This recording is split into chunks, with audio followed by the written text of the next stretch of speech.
Hey there, Magic Duels fans. This is Chris Peeler from the Wizards of the Coast community team, and I'm here again with Drew Nolosco, lead designer of Magic Duels, and we're going to talk about the Eldritch Moon release.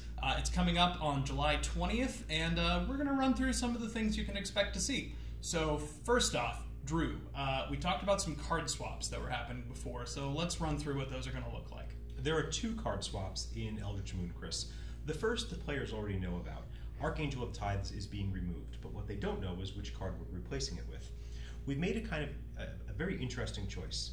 What that card slot needs to do for the players is provide a possibility of a big flyer that can both be offensive or defensive, but also we identified that that card slot needs to be something that could be the high end of smaller decks that involve playing white, so that you could use it as a finisher. Okay. So we've chosen Angelic Destiny, which is an enchantment that turns one of your creatures into a gigantic angel. Now I know it didn't originally appear in Magic Origins, but in Duels it's replacing that card slot in the Magic Origins booster packs. Okay. So your Archangel of Tithes will now become Angelic Destiny.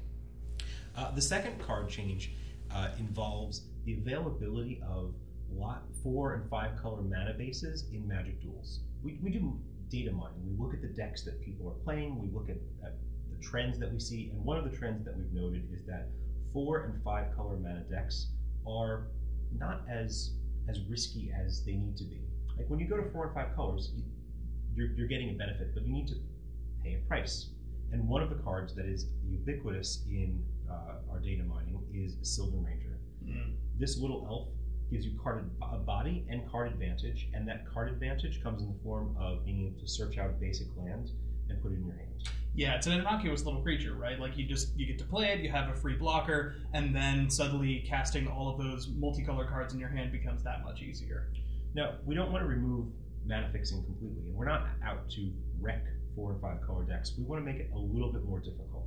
So we're replacing Sylvan Ranger with Einok Guide, which is also a little creature that goes and gives you the choice of going and fetching a land from your deck. But instead of putting it in your hand and getting card advantage, the land that you search for goes on top of your deck. Makes sense. So, other major things we want to get to. Let's talk about some bug fixes that are going to happen with this release. There were some things in the last video that you were a part of that you mentioned as being sort of problems with the Shadows over Innistrad release, and let's talk about what is going to happen in Eldritch Moon to fix those. So we fixed many of them. So highlights, but not all of the bug fixes are first, as promised, the priority hold change that we launched with Shadows over Innistrad, we reverted that back to the original way, so now you can hold priority manually, and it doesn't pass through your turns if you can only play instants. Secondly, we've fixed a major source of crashes, which was around casting and using clue tokens, which a lot of players were having real problems with. That's fixed. We've also gone through and fixed lots and lots of card bugs, and I wanted to just refer to my list here to get some of the highlights. I have a handy list. Nice. The following cards have now been fixed: Disciple of the Ring, Kozilek's Return, Endbringer, Flameblade Angel, next page, Vessel of Malignity, Pieces of the Puzzle, Eldrazi Mimic, and more. Many more. Many more. But those were some of the major bugs that were hitting lots and lots of players, and they were really, really uncomfortable play situations when the card just didn't work. We fixed them. Awesome. That's great to hear. I'm not done yet. No? No, there's still more bug fixes. Oh, you've got more? Well, we got a lot to go through in this video, so we might want to... I need to tell the players this. Okay. Okay, so we've also fixed one of the most annoying things that could happen in duels, which was when someone who was your opponent, did things to make the game hang because they wanted to grief you. So we have fixed a number of the loopholes that would allow the player to shut down the Duels client mid-duel and then force your game to hang. Now, that situation will resolve itself smoothly and you will not be stuck. Well, that'll make playing online that much better. Awesome. There's still more. Not done. Not done. No. We just crunched the bugs this time. I'll wait. It's fine. Okay, I'll tell you when we're... All right, sounds good. Yeah. Okay, so there were a number of cases when your game would desync when you were playing multiplayer, and this showed up a lot in Two-Headed Giant, but it also showed up in regular versus play as well. And we've gone in and at a pretty deep level fixed a lot of the causes of this desync, so your multiplayer games and your versus games should be a lot smoother now. With you can play to completion and not have these awful hangs or desyncs. Good. Is that it? Or is there any more? Are you going to surprise me with that? Not on this list. Oh, okay, gotcha. But there's more. There's going to be a release. Did you know that there is a checklist of all the things that we fixed when we put out a new release? And you can find that in an upcoming article on the website. Yep. And on social media as well. So yeah. I'm done. Oh, you're done now? Yes. Okay, cool. So with that, we're going to be joined by Mel Lee from the Magic Creative team to talk a little bit more about the story mode in Magic Duels. Hey, Mel. So let's talk about what you do with the Magic Creative team. Yeah, so I'm part of Magic Story Team, and we bring you guys all the stories of Innistrad. Very cool. So let's talk a little bit about like how the story mode is going to be implemented this time around in Magic Duels. Like, you know, we had a lot of stuff going on with Shadows of Innistrad, and now we have the big reveal of Emrakul finally showing up, sure. And players are going to be able to play through and experience that with the campaign mode of Magic Duels. So walk us through it a little bit. Yeah, so when we were at the end of SOI, Jason Tomeo had just watched Soren Markov unmake the Archangel Avacyn, the corrupted guardian angel of Innistrad.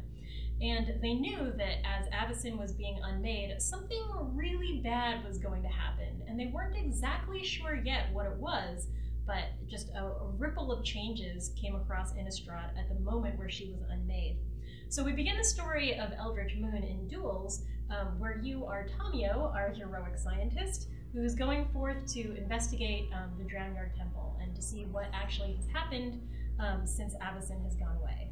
So how do you all come up with these key plot points and the way the story progresses through in Magic? So one of the main things that we have to worry about in the story team is how our story comes through in cards. So a lot of other storytellers have this advantage where they're able to talk about sequential events and they're able to give you a specific environment. And in the case of Magic, you're just getting a bunch of cards. And while in Commander, it's really fun to say like, hey, my Hydra just put on a pair of boots and now he's got a sword. For our situation, we kind of don't always want that. So I love designing story for Duels because in the situation of Duels, we get to give you these really cool theme decks. We get to let you play with the most fun and powerful story-related cards. And we get to show you this really cool full-screen art, and you know, it's that widescreen full experience that I really love. Yeah, those cool sort of subtle animations that happen throughout it. Yeah. Yeah, exactly. So for Duels, what we do is we take the stories of the main narrative arc, and oftentimes this is actually the hardest thing for me because there's so many stories that I love in each block, but we really have to find a story that has at least 5 main beats so that we can have one for each node. And oftentimes it's like sort of like picking your favorite child. You know? Yeah.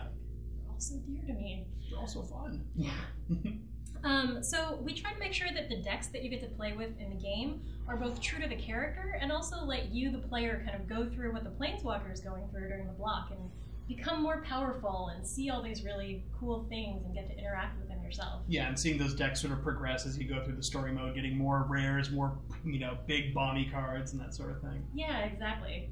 All right, so we've seen how things have played out in Shadows over Innistrad, but how does that transition into Eldritch Moon?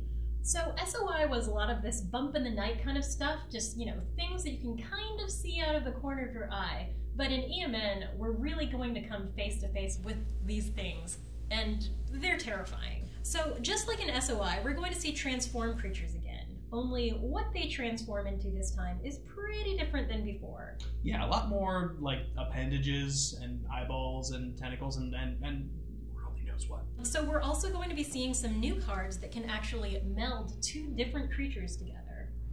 And finally, we're also going to rejoin one of my favorite characters, the necromancer Liliana Vess, for the first time in a while. And she's been hanging out on Innistrad, researching the locations of the remaining demons who hold the contract to her soul. So yeah, don't be surprised if you see some undead and some zombies wandering around. Makes sense on Innistrad. And finally, we'll reveal the story of what happens to the Gatewatch and the Eldrazi Titan. The big conclusion, the big finale. Awesome. So we're really excited to bring all of you Eldritch Moon. Thank you for joining us. And yeah, we really hope you enjoy the game. We'll catch you again soon and have some more developer insights in the future. Later.